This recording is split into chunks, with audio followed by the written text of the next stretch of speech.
Football দুনিয়ায় এমন কিছু নাম আছে যেগুলো সময়ের গণ্ডি পেরিয়ে কিংবদন্তি হয়ে গেছে। কেউ বলে সে এক জাদুকর, কেউ বলে সে ঐশ্বরিক ছোঁয়া পাওয়া এক শিল্পী, আর ফুটবল প্রেমীরা এক বাক্যে বলে সে হলো লিওনেল মেসি। হ্যাঁ, আজ আমরা কথা বলবো সেই আর্জেন্টাইন জাদুকরের কথা, যিনি যেখানে যান সেখানে সাফল্যের শীর্ষে পৌঁছানোর ক্ষমতা রাখেন। তিনি আবার প্রমাণ করলেন বয়স কেবল একটি সংখ্যা, প্রতিভা, পরিশ্রম আর ভালোবাসাই আসল শক্তি। তো বন্ধুরা, ভিডিও শুরু করার আগে তোমরা যারা আমার চ্যানেলে নতুন, তোমরা অবশ্যই আমার চ্যানেলটি সাবস্ক্রাইব করে দিও। জাদুকরের নতুন মঞ্চ 2023 সালের মাঝামাঝি ফুটবল বিশ্বকে চমকে দিয়ে লিওনেল মেসি যোগ দিলেন মার্কিন যুক্তরাষ্ট্রের মেজর লিগ সকার MLS club inter Miami CFA। তখন থেকে শুরু হলো নতুন এক অধ্যায়। 2024-2025 সাল নাগাদ মার্কিন যুক্তরাষ্ট্রের MLS লিগ তখন উত্তেজনায় ভরপুর। ইন্টার মায়ামি হয়ে এক জাদুকর তার পা চালাচ্ছেন, আর প্রতিপক্ষরা তাকিয়ে দেখছে বিস্ময়। সেই জাদুকরই লিওনেল মেসি। মেসি ইন্টার মায়ামিতে আসার পর থেকেই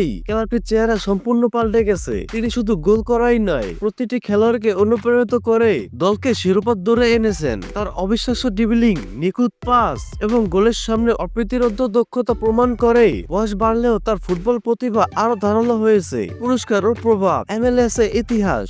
মেসি তার ক্যারিয়ারে বহু ব্যক্তিগত সম্মান অর্জন করেছেন, তবে প্রতিটি মঞ্চে জেতা শিরোপা বা পুরস্কারই তার শ্রেষ্ঠত্বকে নতুন করে প্রতিষ্ঠা করে। তিনি মাঠে শুধু আক্রমণই করেন না, প্রয়োজনে রক্ষণে সহায়তা করেন, খেলোয়াড়দের মনোবল বাড়ান এবং দলের প্রতিটা আক্রমণকে সাজান নিখুঁত কৌশলে। এমন একজন লিডার যিনি খেলেন দলের জন্য, নিজের জন্য নয়। এই গুণই তাকে ফুটবলের অল টাইম গ্রেট করে তুলেছে। তার উপস্থিতি শুধু ইন্টার মায়ামিকে বদলে দেয়নি, বরং MLS লিগকে করেছে আরো জনপ্রিয়, আরো মর্যাদাবান। মেসি তার ক্যারিয়ারের বেশিরভাগ সময় ইউরোপের সর্বোচ্চ মঞ্চে রাজত্ব করেছেন। ইউরোপীয় ফুটবলে সর্বোচ্চ গোলদাতাকে দেওয়া হয় ইউরোপীয় গোল্ডেন শু পুরস্কার। এই সম্মান তিনি জিতেছেন রেকর্ড 6 বার। চলুন একবার ফিরে দেখা যাক মেসির সেই সোনালী ইতিহাস।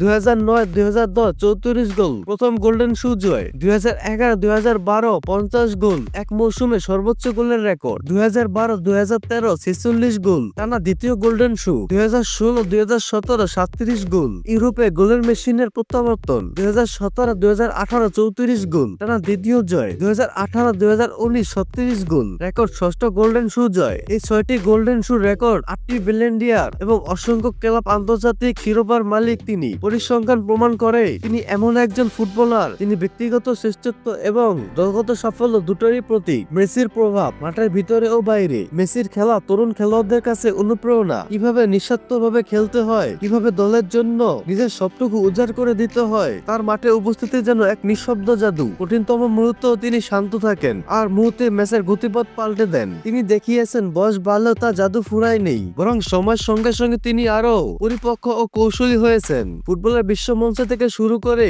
আমেরিকার নতুন লিগ পর্যন্ত মেসির প্রভাব সর্বব্যাপী। ভবিষ্যতের প্রত্যাশা 2026 বিশ্বকাপ। এখন পুরো ফুটবল দুনিয়া তাকিয়ে আছে 2026 সালের বিশ্বকাপের দিকে। আর্জেন্টিনা এবং পুরো বিশ্বের ফুটবল প্রেমীরা জানতে চায় আরো একবার কি দেখা যাবে সেই জাদুকরকে আকাশি সাদা জার্সিতে? তিনি কি পারবেন শেষবারের মতো বিশ্বকে আরেকবার মুগ্ধ করতে?